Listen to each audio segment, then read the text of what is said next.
السلام علیکم دوستو۔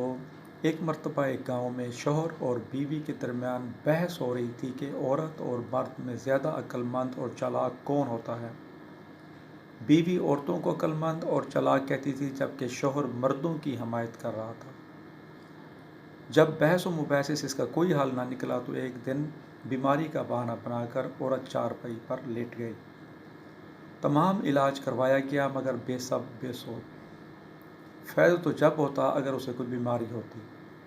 شوہر بہت فکر مند ہوا تو ایک دن اس کی بیوی نے اسے کہا، میں نے ایک خواب دیکھا ہے کہ جب تک آپ اپنی مونچھ نہیں کٹوائیں گے تب تک میں اچھی نہیں ہوں گی۔ اگر تم مجھے چاہتے ہو تو اپنی مونچھ کٹوا دو۔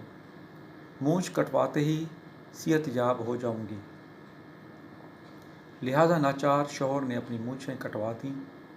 مونچھ کٹواتے ہی عورت چارپائی سے اٹھ کر گانے لگی، اپنی ٹیک بھنجائی بالم کی مونچھ کٹائی۔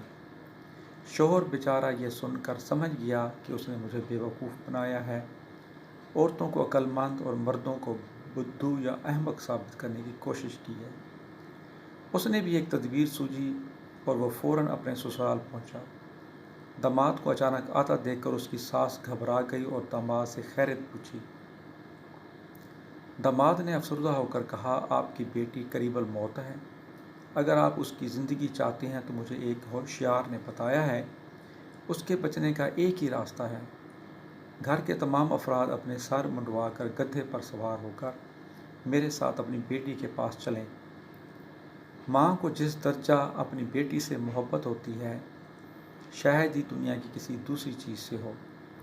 وہ فوراً تیار ہوئی اور گھر کے ہر فرد کو ایسا کرنے کے لیے راضی کر لیا۔